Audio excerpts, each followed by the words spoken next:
এই মজা আছে একটু। ও সেই তো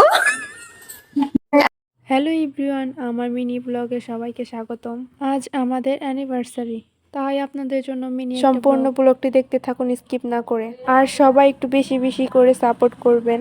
আমি দেখলাম আমার লাস্ট ভিডিওতে মোটামুটি অনেক ভালো ভিউ হয়েছে। এরকম করে আপনারা পাশে থাকেন এবং ভালোবাসা দিন। আসসালামু আলাইকুম সবাইকে। আজকের দিনটা আমাদের জন্য অনেক বিশেষ, কারণ আজ আমাদের অ্যানিভার্সারি। আজকের এই সুন্দর দিনটা আপনাদের সাথে একটু শেয়ার করতে চাই। একসাথে কাটানো সুন্দর সময়ের ছোট ছোট স্মৃতিগুলোই আসলে সবচেয়ে বেশি মূল্যবান। সব সময় সবকিছু একরকম থাকে না, কিন্তু ভালোবাসা, সম্মান আর একে অপরকে বুঝে চলাই সম্পর্কে সুন্দর করে। আজকের এই বিশেষ দিনে আমাদের জন্য দোয়া করবেন, যেন সামনের দিনগুলোতেও আমরা সুন্দরভাবে একসাথে থাকতে পারি। একে অপরের বিপদ আপদে যেন আমরা পাশে থাকতে পারি দুজনে দুজনার। আজকের দিনে আপনাদের কাছে এটাই আমার চাওয়া। আর হ্যাঁ, যারা আমার চ্যানেলে নতুন অবশ্যই একটা সাবস্ক্রাইব করবেন এবং লাইক কমেন্ট শেয়ার করে পাশেই থাকবেন। আপনাদের একটি লাইক আর কমেন্ট আমাদের মনোবল অনেক বাড়িয়ে দেয়। আর হ্যাঁ, সম্পূর্ণ ব্লগটি দেখতে থাকুন স্কিপ না করে। আমার হাজবেন্ড জানতো না যে আমি কেক কিনে নিয়ে আসছি, এর জন্য আর কি ও আসার পরে দেখাইতেছিলাম কি কি আনছি, সবকিছু একটা একটা করে দেখাচ্ছিলাম।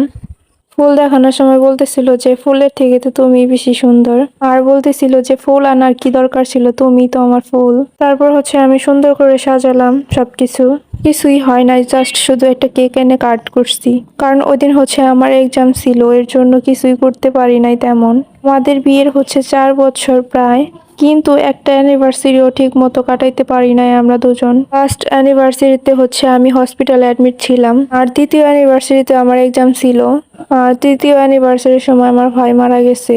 আর এইটা আমাদের চতুর্থ অ্যানিভার্সারি, বাট এটা তো আমার ফাইনাল এক্সাম ছিল, এর জন্য তেমন কিছুই করতে পারি নাই। রাত্রিবেলা বের হয়েছিলাম, বাট সব রেস্টুরেন্ট অফ ছিল।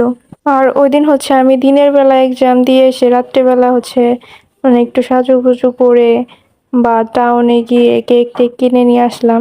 ওই দিন আমার হাজবেন্ডও ছুটি পায় নাই, আর আমাদের কেক কাটিং করতে করতে প্রায় রাত 10টা বেজে গেছিল। এর জন্য পরে আমরা বের হয়ে আর কোনো রেস্টুরেন্ট খোলা পাই নাই। আর এই যে আমার হাজবেন্ড দুষ্টামি করতেছিল আমাদের সাথে। এর সাইডে যে প্লাস্টিক লাগানো থাকে ওইটার মধ্যে অনেক কেক লাগানো ছিল, চেটে চেটে খাচ্ছিল আর আমাদেরকে হাসাইতেছিল। তারপর আমরা দুজন মিলে কেক কাটতেছিলাম, আর আমরা দুইজনে ওই দিনকে অনেক হ্যাপি ছিলাম। আমি সামনাসামনি কখনো বলি নাই আমি তোমাকে কতটা ভালোবাসি, বাট আজকে ভিডিওর মাধ্যমে আমার ভালোবাসা প্রকাশ করলাম তোমার প্রতি।